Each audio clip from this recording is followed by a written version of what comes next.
साल की तरह इस बार भी दिवाली आने से पहले दिल्ली में पटाखों पर बैन लगा दिया गया है। ये ban Delhi pollution control committee ने लगाया है।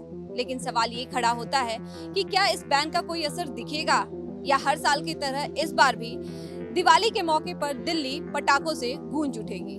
दशहरे के अगले ही दिन राजधानी दिल्ली की हवाएं जहरीली हो गई।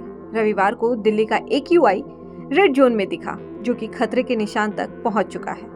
हर साल त्योहारों के सीजन में दिल्ली की यही स्थिति रहती है, लेकिन इस पर कोई ठोस कदम नहीं उठाए जाते, जिस कारण दिल्ली में एयर क्वालिटी इंडेक्स अक्सर पुअर या वेरी पुअर क्वालिटी में रहता है। दिवाली को देखते हुए दिल्ली सरकार ने पटाखों पर बैन लगा दिया।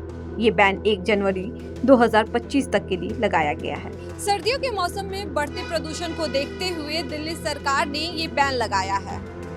इसमें पटाखों के भंडारण, निर्माण और खरीद बिक्री पर प्रतिबंध है। दिल्ली में पटाखों पर हर साल बैन लगाया जाता है और हर साल दिल्ली के दिलवाले पटाखे फोड़ने से बाज नहीं आते, जिस कारण दिल्ली में सर्दियों के समय पर प्रदूषण बढ़ जाता है। राजधानी में सांस लेना मुश्किल हो जाता है। ऐसे में सरकार की तरफ से प्रदूषण पर रोक लगाने के लिए अलग अलग उपाय किए जाते हैं। पटाखों की खरीद बिक्री पर रोक लग जाती है। इसके बावजूद भी दिवाली के दिन लोग पटाखे फोड़ने से बाज नहीं आते। तमाम प्रतिबंधों और दिशा निर्देशों के बावजूद भी हर साल दिवाली के अगले दिन प्रदूषण देखने को मिलता है। पिछले साल भी दिवाली के दिन खूब पटाखे फोड़े गए थे। पिछले साल की तरह इस साल भी पटाखों के निर्माण, स्टोरेज, बिक्री और यूज पर प्रतिबंध लगाया गया है। दिल्ली पॉल्यूशन कंट्रोल कमेटी ने सोमवार राजधानी में पटाखों की खरीद बिक्री पर रोक लगा दी। कमेटी की ओर से नोटिफिकेशन जारी कर इसकी जानकारी दी गई। कमेटी का ये फैसला दशहरा के अगले दिन रविवार को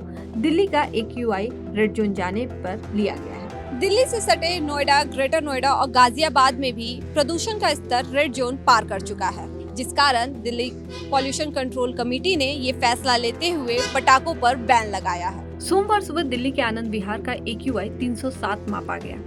वहीं नोएडा सेक्टर 116 में AQI 306 मापा गया। इसी तरह ग्रेटर नोएडा के नॉलेज पार्क 5 में AQI 310 तक पहुंच चुका है। गाजियाबाद के कई इलाकों में भी ऐसी ही स्थिति मापी गई। हाल ही में दिल्ली के पर्यावरण मंत्री गोपाल राय ने केंद्रीय मंत्री भूपेंद्र यादव को लेटर लिखा था, जिसमें दिल्ली के बढ़ते प्रदूषण के ऊपर चिंता जताते हुए उन्होंने अर्जेंट मीटिंग की बात कही थी। इसमें दिल्ली के कई इलाकों में आर्टिफिशियल बारिश कराने की भी बात कही गई थी। दिल्ली में प्रदूषण का कारण केवल पटाखे नहीं है। दिल्ली से सटे राज्यों में किसान खेत में पराली जलाते हैं, जिससे दिल्ली की हवाएं प्रदूषित रहती है। हालांकि पराली जलाने पर सरकार की ओर से रोक लगाई गई है। इसके बावजूद भी किसान खेत में पराली जलाते हैं। प्रदूषण के कारण सांस लेने में लोगों को परेशानी होती है। इसका सबसे ज्यादा असर बुजुर्गों और बच्चों पर होता है। कैमरा पर्सन मोनू कुमार के साथ मैं निधि तिवारी, विस्तार न्यूज, दिल्ली।